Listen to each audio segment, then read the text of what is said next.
After Russia invaded Ukraine in early 2022, Europe escaped the immediate energy shock better than many expected. While prices did shoot up, reserves didn't run out, and most countries were able to find alternative fuel sources to cheap Russian gas. However, this winter, prices have been rising steeply yet again, and gas reserves are depleting at a much quicker rate than many expected. So in this video, we're going to be taking a look at why prices are rising again, why this isn't great news for Europe, and how Europe may go about bringing down prices.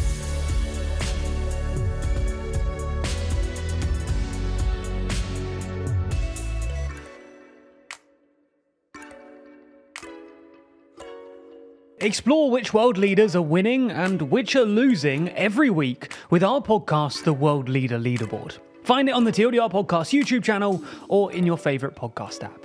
So let's get straight into it.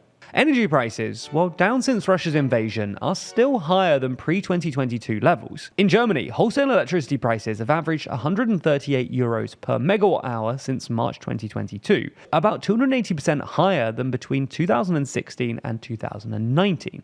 This has led German consumers paying nearly 4 times more for electricity during this period. Meanwhile, in France, Italy, and the Netherlands, consumers saw prices increase by over 200%, while Poland faced a 180% rise, and Spain experienced a 103% rise. In recent months, energy prices have been getting even higher still. In November, the average wholesale base power prices in these countries climbed to their highest levels in at least 20 months. In Germany, electricity prices soared to 1,000 euros per megawatt hour in the beginning of December, marking the highest price recorded in 18 years. Now, while these numbers are still far below the 2022 peak, it still paints a worrying picture for Europe's energy landscape. So, what explains the recent uptick? Well, many countries and European media outlets have pointed the finger at Germany, Europe's largest economy and top manufacturer. Germany, which has experienced a prolonged period of cloudy, windless weather this autumn and winter so far, has consequently seen a reduction in its renewable power, i.e. wind and solar output. With lower renewable output, Germany has had to tap into other electricity sources. However, this has been difficult for the country, as it struggled to diversify its energy sources, which before Russia invaded Ukraine relied heavily on cheap Russian gas. The incumbent coalition, led by Chancellor Olaf Scholz, phased out nuclear energy and shut down its last nuclear power plant in 2023. Germany also doesn't produce much of its own natural gas, and like much of the rest of Europe, has been phasing out the burning of coal in line with the bloc's green energy transition. So instead of producing its own electricity, Germany has had to import it from other European countries. And in 2023, for the first time in 20 years, Germany imported more electricity than it exported. Now, in order to make this happen, Germany has relied particularly hard on gas from Norway, which last year accounted for 43% of its gas imports. But as a result of this high German demand, energy prices in Norway have shot up, reaching levels not seen since 2009, which are now 6 times higher than the European average. Another Nordic country that is also affected by these price hikes is Sweden. The Swedish energy minister recently explicitly blamed high prices on Germany's decision to close down its nuclear power plants, and argued that if Germany was able to produce more electricity for the European network via nuclear power, then prices would stay lower.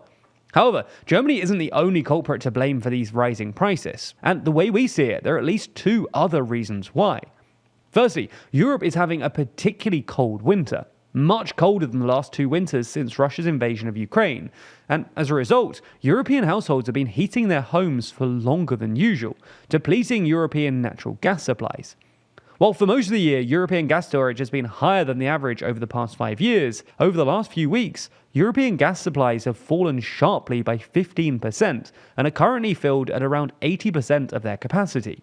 Now, while 80% capacity doesn't sound that bad, and is definitely enough to last the winter, energy consultancy ICIS predicts that by the end of March, this figure may plummet to just 33%, which raises concerns that Europe will struggle to replenish its gas reserves ready for next winter. Secondly, energy prices are projected to increase even further following the expiration of a gas transit agreement between Ukraine and Russia. For context, this deal, signed in 2019, allowed the Russian state energy company Gazprom to pump natural gas through Ukraine's vast network of pipelines into the EU.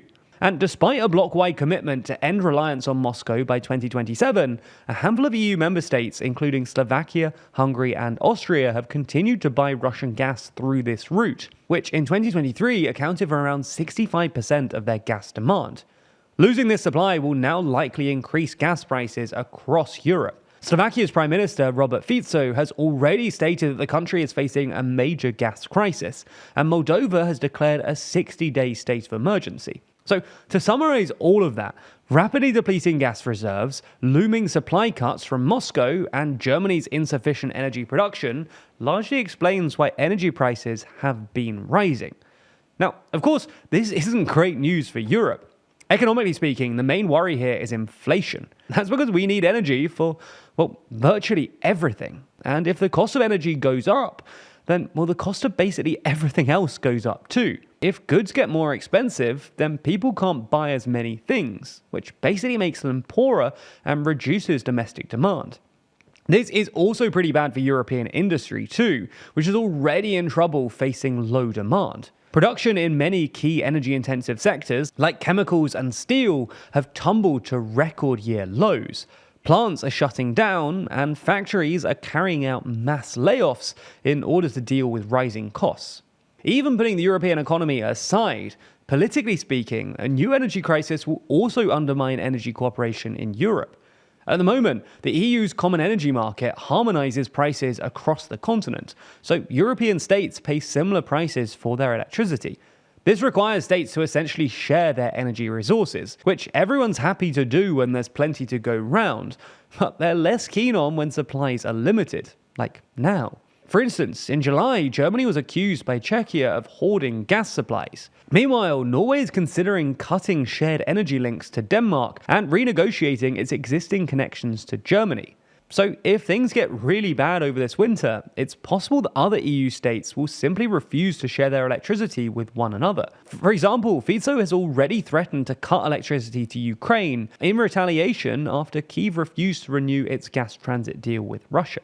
But for now at least, Europe has avoided a full-blown energy crisis, mainly by increasing its imports of liquefied natural gas, mostly from the US, but also from Russia, which exported a record amount of LNG to Europe in 2024.